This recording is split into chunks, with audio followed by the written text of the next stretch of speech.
ഞാൻ ഇവിടെ ഉണ്ടാക്കാൻ പോകുന്നത് ഒരു സിമ്പിളായിട്ടുള്ള ഒരു തക്കാളി മൊളേഷനാണ്.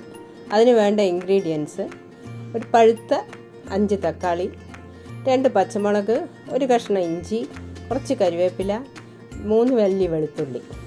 ഇതെല്ലാം കൂടെ ചേർത്ത് ഒരു പാത്രത്തിലേക്ക് ഇടുക. എല്ലാം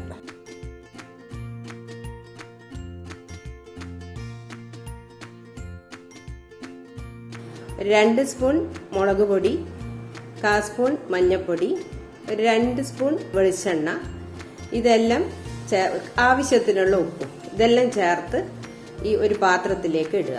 അത് നല്ലവണ്ണം മിക്സ് ആക്കുക. കൈ കൊണ്ട് നല്ലവണ്ണം കുഴയ്ക്കുക. അത് ഒരു സ്പൂൺ കട്ടിയുള്ള ഒരു സ്പൂൺ എടുത്ത് നല്ലവണ്ണം അമർത്തി കുഴച്ചാൽ ഒരു 1.5 ഗ്ലാസ് വെള്ളം ഒഴിച്ച് ഇളക്കി യോജിപ്പിച്ച് അത് ഒരു മീഡിയം ഫ്ലെയിമിലിട്ട് സ്റ്റൗവിൻ്റെ മുകളിലേക്ക് അടച്ചു വയ്ക്കുക. ഒരു 2 മിനിറ്റ് കഴിഞ്ഞിട്ട് അത് തുറന്ന് നോക്കും. തിളയ്ക്കുന്നുണ്ടാവും. ഇതാ ഇപ്പം നല്ല തിളച്ച് വരുന്നുണ്ട്. ഒന്നുകൂടി ഇളക്കി അടച്ചു വയ്ക്കുക. കുറച്ച് സമയം കഴിയുമ്പോഴത്തേക്കും ഇതാ നല്ലോണം വറ്റി വന്നിട്ടുണ്ട്. ഈ സമയത്ത് നല്ലൊരു മണമായിരിക്കും. ഇതിലേക്ക് നമ്മൾ കുറച്ച് മല്ലിയില ഇടുക. മല്ലിയില നിർബന്ധമൊന്നുമില്ല, എന്നാലും നല്ല ടേസ്റ്റ് ആയിരിക്കും. ഇത് ചെറിയ കുട്ടികൾക്ക് പെട്ടെന്ന് ഉണ്ടാക്കാൻ പറ്റുന്ന തക്കാളി മൊളേഷനാണ്. ഇത് ഇഡ്ഡലിൻ്റെ കൂടെയും ദോശയുടെ കൂടെയും മാവിൻ്റെ കൂടെയൊക്കെ കിടിലൻ ടേസ്റ്റ് ആയിരിക്കും. ഒന്ന് ഉണ്ടാക്കി നോക്കൂ.